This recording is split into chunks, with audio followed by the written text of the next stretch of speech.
네, 이번에는 제2장 성공투자 백서 펼쳐보도록 하겠습니다. 앞서 뽑아오신 이 종목들은 어떻게 선별해 오시는지 이러한 전문가님의 시각을 배울 수 있는 명품 강의 시간인데요. 오늘은 어떤 기법 만나볼 수 있을지 지금 바로 만나볼게요. 네, 전문가님. 네. 전문가님 사실 매일 아침마다 또 이 커뮤니티에서 방송하고 계시잖아요. 이때 참여하신 분들은 시초가 매매도 정말 든든하게 하실 것 같아요. 그래서 오늘은 이 시초가 매매 기법 알려주신다고 해서 더 기대가 되는 것 같습니다. 네, 제가 방금 말씀드렸듯이 아침에 시초가 공략할 만한 그런 종목들에 대해서 진단을 좀 해드려요. 8시 반부터 해드리는데 그것만 보셔도 시초가 공략할 만한 종목들이 어떤 게 있나라는 그거를 파악하는 데는 전혀 문제가 없습니다. 그래서 앞으로 같이 좀 참여하시면서 좀 수익을 보셨으면 좋겠고요. 그리고 오늘 시초가 매매 가지고 나왔습니다. 요즘에 단타 매매를 많이 하시다 보니까 시초가 매매를 좀 많이 관심 있어 하세요. 그리고 이 시초가 매매가 좋은 게 뭐냐면 보통은 한 10분, 그러니까 장 시작을 하고 10분, 길어봐야 30분 그 안에 끝납니다. 그 안에 끝나요. 그렇기 때문에 바쁘신 분들 같은 경우도 아침에 장 시작하는 9시부터 9시 10분까지만 시간을 내시더라도 충분히 수익을 낼 수 있는 그런 매매 기법이다. 이렇게 보시면 될 것 같아요.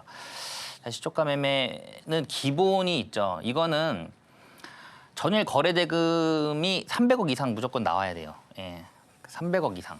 요즘에 수급이 원체 부족하니까 이 정도만 나오면 괜찮다라고 보시면 될 것 같아요. 근데 이거는 제가 뭐 단기든 뭐 스윙이든 뭐 다 항상 말씀드리는 거예요. 어떤 기법에서 항상 말씀드리는 거거든요. 예. 이 거래 대금이 어느 정도 나와줘야 시장의 관심도가 높다라는 거를 표현해 주는 거거든요. 이런 거래 대금이. 그래서 300억 이상 정도 들어와야 이 종목이 시장의 관심도가 높구나. 이렇게 해석할 수 있는 그런 상황이다. 이렇게 보시면 될 것 같아요. 그래서 전일 거래대금 300억 이상 들어온 종목으로 컨택을 하시면 될 것 같고요. 이왕이면 재료에 연속성이 있는 게 좋아요. 그러니까 개별 이슈 있잖아요. 그러니까 종목의 개별 이슈로 오늘 급등했다가 빠지는 종목들도 많거든요. 그리고 오늘 뭐 25%까지 올렸다가 종가가 뭐 그냥 1%, 2% 이렇게 끝나는 경우도 많아요. 그러니까 그 상승폭을 다 반납하고. 그래서 이왕이면 재료의 연속성이 있는 게 좋다. 어떻게 보면은 종목이 포함되어 있는 산업군이 성장성이 지속적으로 나올 수 있는지, 그리고 그 재료가 지속적으로 나올 수 있는지, 이게 오늘 나온 재료가 재료 소멸인지 오늘로 끝나는 건지 이렇게 좀 파악을 해서 재료의 연속성을 보시면 될 것 같고요. 그리고 아직 반영 안 된 신선한 뉴스가 필요해요. 이게 조금 중요한 부분이거든요. 그러니까 예를 들면은 아직 반영 안 됐다. 이 얘기는 뭐냐면 우리가 3시 30분에 장이 끝나잖아요. 장이 끝난 다음에 6시까지는 시간의 거래가 있어요. 시간 외 거래. 시간의 거래가 있습니다. 그 안에 만약에 이슈가 나왔어요. 뉴스가 나왔어요. 그러면 여기 시간외에서 반영이 돼요. 그죠? 예, 여기서 반영이 돼요. 근데 6시 이후에 물론 지금 뭐 또 넥스트레이드라고 해가지고 8시까지 또 매매가 뭐 일부 종목들은 가능한데 6시 이후에 나온 뉴스 그리고 새벽에 나온 뉴스 새벽에 나오는 뉴스는 보통 미국에서 나오죠. 예. 새벽 그리고 6시 이후에 나온 뉴스 근데 이 이슈가 약간 상승 모멘텀이 좀 강력하다라고 했을 때는 다음 날 이 뉴스 하나로 관련 종목들이 장 초반에 크게 수급을 가져올 수 있는 상황이기 때문에 급등 나올 가능성이 높거든요. 그래서 6시 이후에 나온 그리고 6시 이후부터 오늘 아침 그러니까 시초가 우리가 진행하기 전까지 나온 뉴스를 좀 챙겨봐야겠다. 거기에서도 주가에 아직 반영이 안 된 그런 신선한 뉴스가 필요하다. 그래서 이게 만약에 굉장히 강력한 뉴스잖아요. 굉장히 강력한 뉴스면은 전날 어떤 종목이 움직였던 관계가 없어요. 만약에 전날 이게 굉장히 강력한 상승 모멘텀이면 전날 움직였던 게 바로 그냥 수급이 빠지는 형태가 나올 수가 있고요. 이 뉴스 하나로 이 관련 종목들이 다 급등하는 모습을 보여줄 수도 있는 그런 상황입니다. 그래서 요거 중요하다. 이렇게 보시면 될 것 같고요. 자, 그리고 전일 상한가 간 종목도 좀 체크를 해보셔야 돼요. 이게 왜 그러냐면 이 상한가 간 종목은 상한가는 30%죠. 예, 30% 이상 못 가죠. 근데 이 종목이 오늘 이 30% 이상 가고 싶어요. 가고 싶은데 우리가 갈 수 있는 구간은 하루에 30%밖에 안 되니까 30% 다 채운 거예요. 난 더 가고 싶은데. 그러니까 추가적으로 더 움직일 확률이 높겠죠. 예, 더 가고 싶은데 나는 30%밖에 못 갔으니까. 예. 그리고 이 상한가 간 종목은 당연히 그날 거래 대금이 충분히 많이 들어왔을 거고요. 그리고 시장의 관심도가 가장 높은 종목이기도 해요. 자연스럽게. 그리고 뭐 상한가 가는 종목이 많지가 않거든요. 최근에. 오늘도 제가 방송 들어오기 전에 보니까 한 종목 정도 갔더라고요. 그러니까 시장이 약간 오늘 뭐 탄력적으로 움직이고 있는 그런 시장은 아니다라고 볼 수 있고요. 그래서 상한가 종목 보시면 좋겠다. 그래서 다음 날 공략하시면 좋겠다. 나는 30%밖에 못 갔기 때문에 다음 날 더 갈 확률이 높다. 그리고 시간의 상한가 종목. 이것도 내용은 똑같아요. 그러니까 시간에서는 우리가 갈 수 있는 퍼센테이지가 10%거든요. 10%이기 때문에 나는 더 가고 싶은데 10%밖에 못 올려요. 시간에서. 이 시간에는 통상 3시 반에서 그죠? 6시 사이에 이슈가 뜨면서 반영이 된 거예요. 그래서 나는 10%밖에 못 갔는데 난 더 가고 싶어. 이런 내용과 비슷하기 때문에 다음 날 추가적으로 더 나올 수 있는 상황이다. 다만 이 상한가 종목하고 시간의 상한가 종목은 좀 달라요. 왜 그러냐면 이 시간의 상한가 종목은 의외로 거래를 하시는 분들이 많지 않습니다. 그래서 거래량 자체가 적어요. 그 얘기는 뭐냐면 거래 대금이 적다라는 거예요. 거래 대금이 적어요. 이거 같은 경우는. 이 거래 대금이 적다라는 거는 무슨 말이죠? 체력이 약하다라는 말하고 같죠. 이 체력이 약하기 때문에 시간의 상한가 같은 경우는 다음 날 시초가를 올렸다가 그냥 바로 빠질 수도 있어요. 이 체력이 약하기 때문에. 근데 상한가 종목은 전일 하루 종일 고가에서 계속 움직였다라는 내용이거든요. 하루 종일 움직이면서 상한가에 안착을 했다라는 거기 때문에 이건 거래 대금이 많이 나올 수밖에 없는 상황이다. 거래 대금이 많을 수밖에 없다. 그 얘기는 뭐냐면 체력이 좋다. 체력. 그래서 우리가 최근에 변동성이 굉장히 크잖아요. 이런 변동성을 그리는 거는 시간의 상한가 종목이 더 많을 거고요. 그리고 그 전에 상한가 간 종목 같은 경우는 체력이 충분히 많이 쌓여 있는 상태이기 때문에 체력이 좋기 때문에 시간의 상한가 종목보다는 이 종목을 보는 게 맞다. 그래서 사실 시간의 상한가 종목은 물론 10% 올라간 뭐 상한가 종목도 종목이지만 봐야 될 게, 그러니까 체크를 해봐야 될 게 요거보다 훨씬 더 많아요. 네. 그래서 요거보다는 요게 낫다. 이렇게 보시면 될 것 같고 52주 신고가 종목. 이것도 똑같은 내용인데 52주 신고가를 만든다라는 거는 52주가 이제 1년으로 계산한 거거든요. 그러니까 예를 들어 52주 신고가가 여기를 찍었다가 이렇게 횡보하다가 이렇게 다시 올리면서 여기에서 52주 신고가를 돌파를 하는데 이 52주 신고가는 매도 구간이에요. 매도 구간. 여기에 있던 사람들도 매도 구간이고요. 여기에 있던 사람들도 매도 구간이고 이게 혹시라도 이 52주 신고가가 박스권을 만들었다라고 하면은 매도 구간입니다. 다 여기가. 근데 이거를 돌파를 하면서 올라갈 때는 돈이 굉장히 많이 필요해요. 52주 신고가를 돌파를 할 때는. 저걸 돌파를 할 때는 돈이 굉장히 많이 필요합니다. 거래 대금이 많이 들어온다라는 거예요. 아까도 말씀드렸듯이 거래 대금이 많이 들어온다? 체력이 좋아진다라고 보시면 돼요. 그래서 추가적으로 더 상승을 할 수 있는 그런 체력이 뒷받침이 되는 거고 이거를 돌파를 할 때 물론 그 전에 없던 거래량이 더 크게 들어와야겠죠. 거래 대금이 더 크게 들어와야 됩니다. 왜냐하면 여기에서 매도가 많이 나올 거예요. 매도가 많이 나올 건데 그걸 다 받아내면서 상승으로 만들어낸다는 거는 돈이 많이 필요하다. 그래서 이런 52주 신고가 돌파 종목들도 단기적으로 우리가 시초가 매매할 때는 이런 종목들도 중요하다. 이렇게 보시면 될 것 같아요. 자, 그리고 전고점 돌파 구간, 이거는 뭐 52주 신고가가 아니어도 됩니다. 52주 신고가가 아니어도 되고요.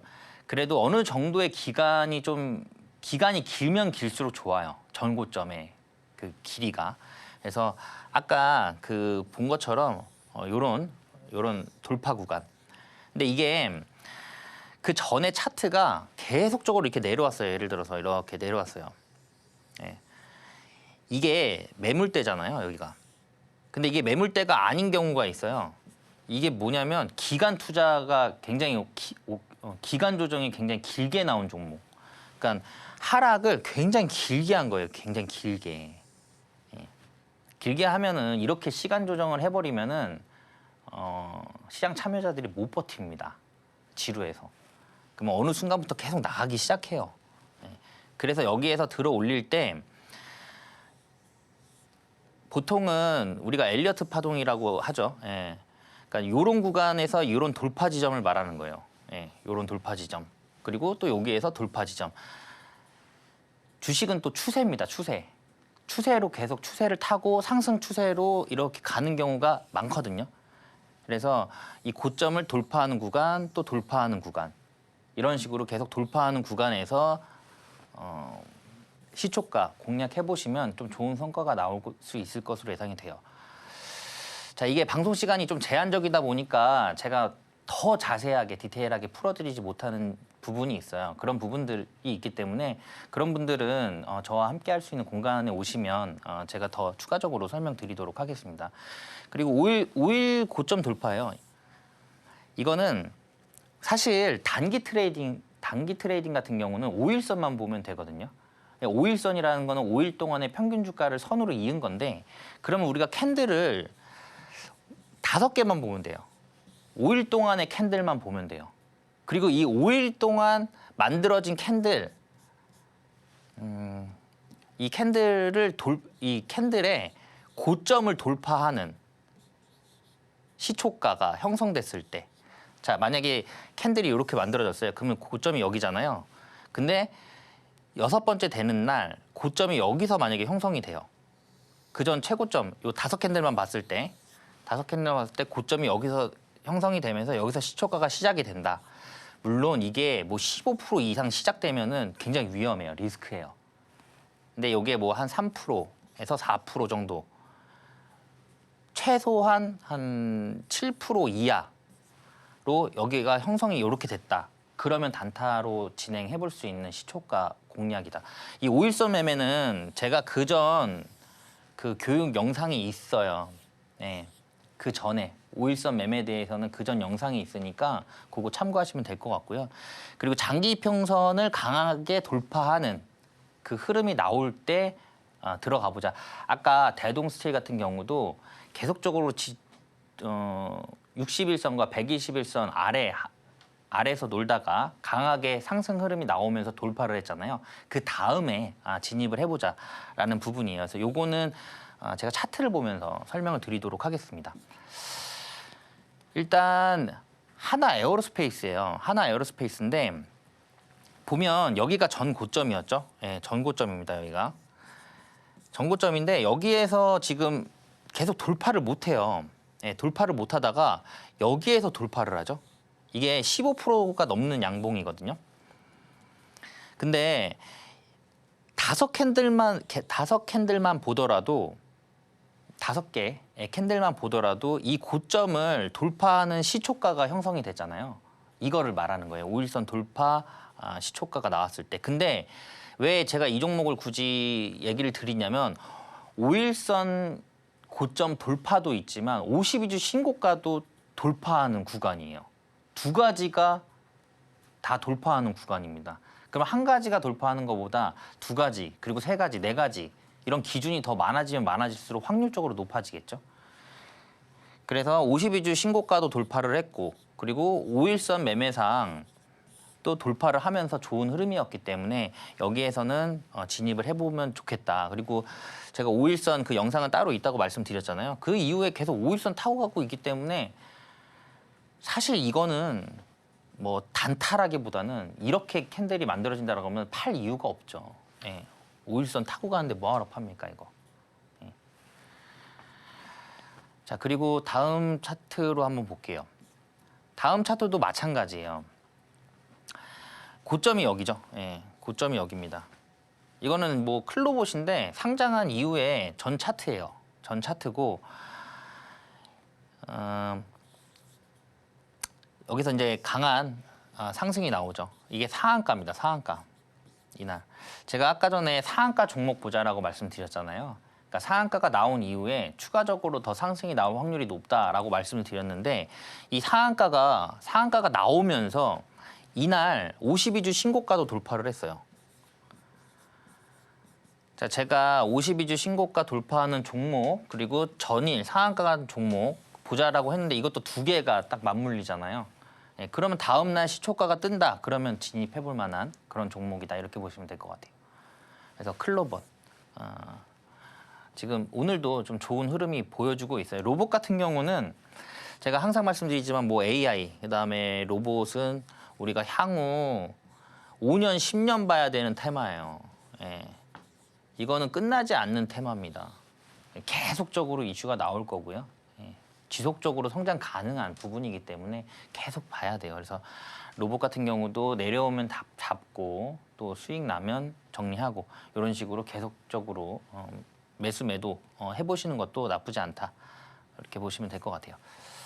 자, 요거는 제가 장기 이평선 돌파를 말씀드리려고 가지고 나왔는데 이게 61선이고 그다음에 이게 121선이에요. 우리가 알고 있는 이 61선과 121선은 장기 이평선으로 나뉩니다. 그래서 이 장기 이평선은 말 그대로 뚫기가 어려워요. 예. 뚫기 어려운 그런 이평선이다라고 보시면 될 것 같아요. 아까 대동스틸도 여기에서 121선을 이렇게 돌파를 하고 그 다음날 음봉 나오고 그 다음날 양봉 나왔죠. 예, 양음양 패턴입니다.